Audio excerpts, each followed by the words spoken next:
Մեդիայի եթերում Renews-ը սկսում է աշխատանքը, այսօր հունիսի 6-ն է, ուրբաթ տաղավարում աշխատում է Սոնա Թումանյանը։ Ամենօրյա գրաֆիկով աղարավոտի ձեզ հասանելի գրեթե բոլոր հարթակներում մենք թարմացնում ենք օրվա լրահոսը, ներկայացնում փորձագիտական կարծիքներ եւ բազմակողմանի մեկնաբանություններ ձեր ուշադրության կենտրոնում հայտնված տարբեր իրադարձությունների վերաբերյալ։ Մենք հասանելի ենք YouTube-ում, Telegram-ում, Instagram-ում, X-ում, Facebook-ում, Spotify-ում, կարող եք հետևել նաեւ մեր Reopen Get Media կայք էջին։ Ազգային ժողովի մշտական հանձնաժողովները շարունակում են բյուջե 2024-ի կատարման մասին տարեկան հաշվետվության նախնական քննարկումները։ Այսօր հաշվետվությունը ներկայացնելու հերթը սոցիալական ապահովության եւ աշխատանքի, ֆինանսների նախարարները եւ Երևանի քաղաքապետն են ներկայացնում իրենց հաշվետվությունները։ Ֆինանսների նախարար Վահե Հովհաննիսյանը հայտնել է, որ 2024 թվականին ազգային ժողովի աշխատակազմի կարիքների համար պետական բյուջեից ավելի քան 7,2 միլիարդ դրամ հատկացվել։ Կատարումը կազմել է 97,7%։ Ազգային ժողովը կատարել է 840 միլիոն դրամի գնում, միայն 580 միլիոնը մեկ անձից կատարված գնումներ են։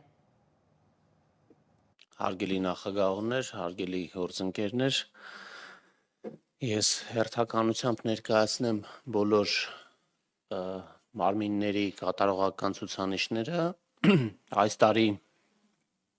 մի նորամուծություն ենք արել այս հաշվետվության մեջ եւ ներկայացնում ենք նաեւ գնումների գործընթացը, գնումները եւ մեկ անձից գնումները։ Սկսելով վարչապետի աշխատակազմի կատարողականից,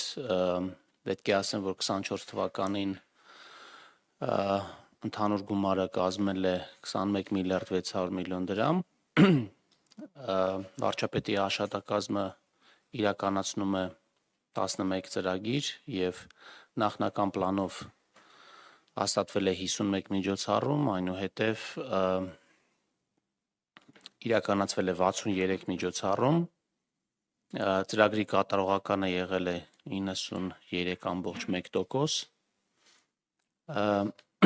տարվա ընթացքում աշխատակազմը իրականացրել է 252 միլիոն դրամի վերաբաշխումներ, որից 30 միլիոն դրամը մեկ կառավարության որոշմամբ, իսկ 221 միլիոն դրամը ծանոթագրերով։ Պաշտոնական այցով Հայաստան ժամանած Ռուսաստանի Դաշնային ժողովի Դաշնության խորհրդի նախագահ Վալենտինա Մատվիենկոն այսօր առավոտյան այցելել է Ծիծեռնակաբերդ ազգային ժողովի նախագահ Ալեն Սիմոնյանի ուղեկցությամբ։ Մատվիենկոն ծաղկեպսակ է դրել Հայոց ցեղասպանության զոհերի հիշատակը հավերժացնող հուշարձանին, ծաղիկներ խոնարհել անմար կրակի մոտ։ Մինչև այդ Վալենտինա Մատվիենկոն դարձյալ Ալեն Սիմոնյանի ուղեկցությամբ այցելել է Հաղթանակ զբոսայգի, ծաղիկներ խոնարհել անմար կրակի մոտ։ Հիշեցնեմ, հունիսի 5-ին պաշտոնական այցով Երևան է ժամանել Ռուսաստանի Դաշնության Դաշնային ժողովի Դաշնության խորհրդի նախագահ Վալենտինա Մատվիենկոյի գլխավորած պատվիրակությունը։ Այցի շրջանակում նախատեսվում են հանդիպումներ Հայաստանի Հանրապետության բարձրաստիճան պաշտոնյաների հետ։ Երևանի ավականու Մայր Հայաստան խմբակցության անդամ Արմենակ Դանիելյանը Facebook-յան գրառմամբ հայտնել է, որ վարչական դատարանը 5 դատավորների կոլեգիալ որոշմամբ բավարարել է Երևանի ավականու Մայր Հայաստան խմբակցության դիմումը Երևանի ավականու անցած տարվա դեկտեմբերի որոշումը չեղյալ համարելու մասին, որը սահմանում էր Երևան համայնքում տեղական վճարների 2025 թվականի դրույքաչափերը։ Այլ կերպ ասած, դատարանը կասեցրել է Երևանում A եւ B գոտիներում կամ կենտրոն եւ Արաբկիր վարչական շրջաններում կարմիր եւ կապույտ կետագծերում ավտոմեքենաների կայանման վճարների թանկացման որոշումը։ Ըստ նրա, քանի որ 2025-ի համար ընդունված որոշումը դատարանը ճանաչել է ոչ իրավաչափ եւ քանի դեռ Երևանի ավականին չի ընդունել ավտոկայանատեղիներում կայանման համար սակագնի մասին նոր որոշում, մարդիկ կարող են կայանել իրենց մեքենան A եւ B գոտիներում անվճար եւ չգնել ոչ մի փաթեթ ժամային մինչեւ տարեկան։ Միացյալ Նահանգների նախագահ Դոնալդ Թրամփը պետք է իմպիչմենթի ենթարկվի եւ փոխարինվի փոխնախագահ Ջեյ Վենսով, ըստ X սոցցանցի հրապարակման, որին հավանություն է տվել միլիարդատեր Թրամփի արդեն նախկին զինակից Իլոն Մասկը։ Մասկի եւ Թրամփի միջև հակամարտությունը սկսվել է այն պատճառով, որ միլիարդատերը դժգոհ էր ՆԱՍԱ-ի կադրային որոշումներից եւ նախագահի հարկային օրինագծից։ Միլիարդատերը նշել է, որ Թրամփը չէր հաղթի ընտրություններում առանց իր օգնության։ Նախագահ Թրամփը լրագրողներին հայտարարել է, որ անչափ հիասթափված է մասկից, երբ տեխնոլոգիական մագնատը բազմիցս հրապարակավ քննադատել է հանրապետականների Թրամփի աջակցությունը վայելող փաթեթը բյուջեի դեֆիցիտը մեծացնելու կանխատեսումների առնչությամբ։ Թրամփը նշել է, որ Մասկն այդ օրինագծի ներքին գործընթացն ավելի լավ գիտեր, քան Սպիտակ տանն աշխատող ցանկացած անձ։ Թրամփն ասել է, որ Մասկը խնդիրների առաջ կանգնեց միայն այն ժամանակ, երբ իմացավ, որ ստիպված կլինենք կրճատել էլեկտրական ավտոմեքենաների օգտագործումը։ Երեքշաբթի Մասկը Թրամփի դաշնային ծախսերի կրճատման օրինագիծը զզվելի էր անվանել։ Նա նշել է նաև, որ ըստ այդ օրինագծի Միացյալ Նահանգների բյուջեի դեֆիցիտը կաճի մինչև $2.5 տրիլիոն, իսկ ամերիկացի քաղաքացիները կբախվեն անկայուն պարտքի։ Միլիարդատեր Իլոն Մասկի կարողությունը մեկ օրում նվազել է $34 միլիարդ, հաղորդում է Բլումբերգը։ Գործակալության տվյալով սա պատմության մեջ երկրորդ ամենամեծ անկման ցուցանիշն է։ Մասկին հասցված ներկայիս վնասը պայմանավորված է Միացյալ Նահանգների նախագահ Դոնալդ Թրամփի հետ կոնֆլիկտով։ Մասկի կարողությունը գնահատվել է $344.5 միլիարդ,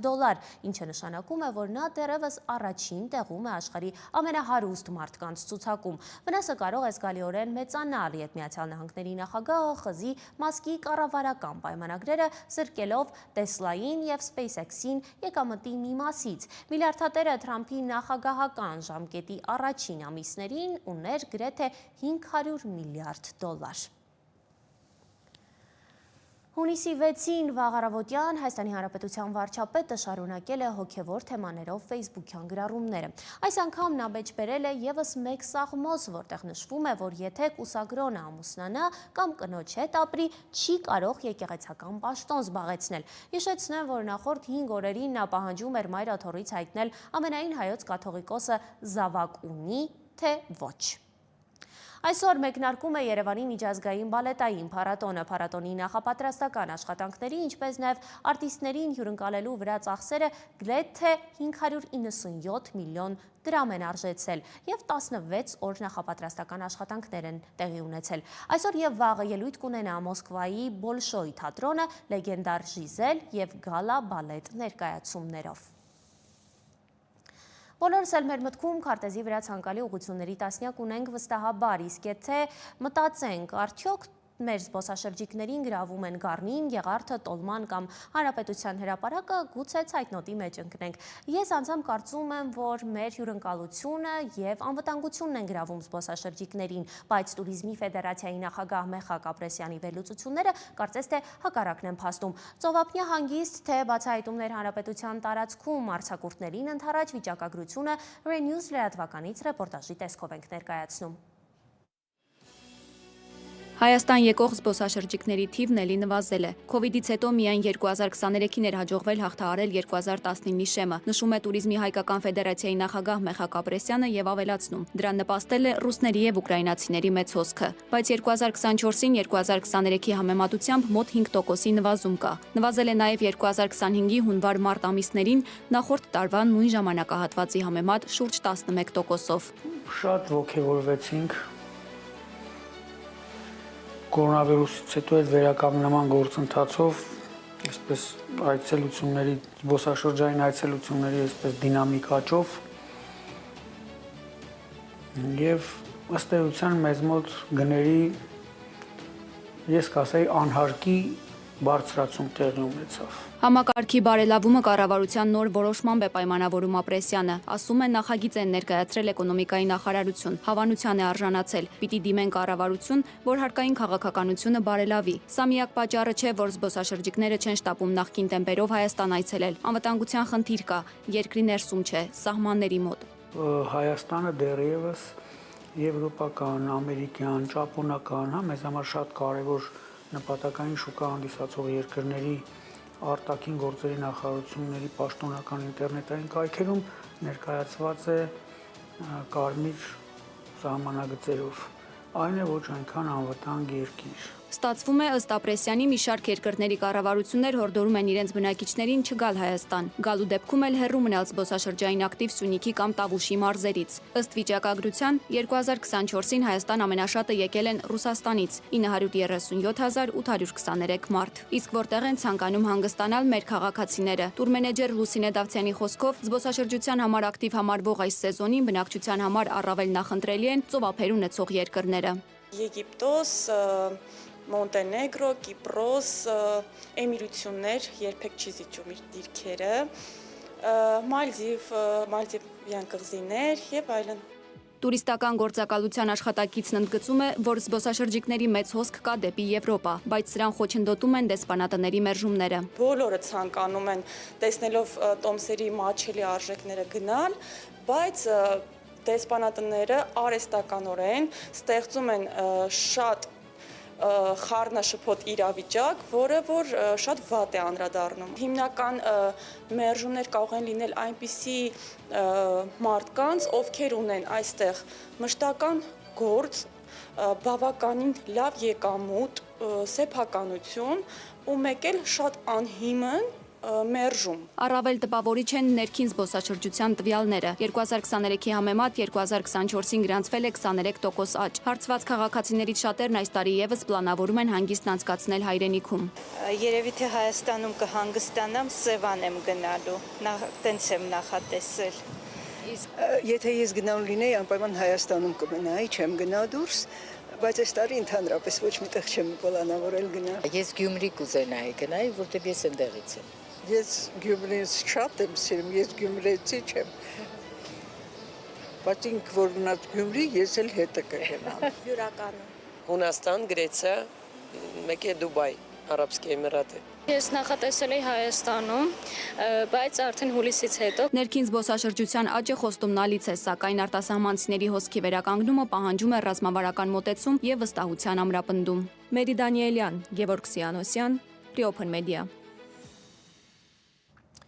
Հայաստանի ազգային անվտանգության ծառայության տվյալներով Սյունիքի մարզի 2 անչափահաս բնակիչներ մոլորվել են եւ հայտնվել Ադրբեջանի տարածքում։ Ստացված տվյալների համաձայն Հայաստանի Հանրապետության Սյունիքի մարզի տեղ համայնքի բնակիչներ Կարեն Արմենի Ջահանգիրյանը ծնված 2007 թվականի հունիսի 27-ին եւ Անդրեյ Արմենի Գյագունցը ծնված 2008 թվականի հունվարի 13-ին հունիսի 6-ին ժամը 01:20-ի սահմաններում Սյունիքի մարզի Արավուս գյուղի հարակից հատվածում տեղանքում մոլորվելու հետևանքով հայտնվել են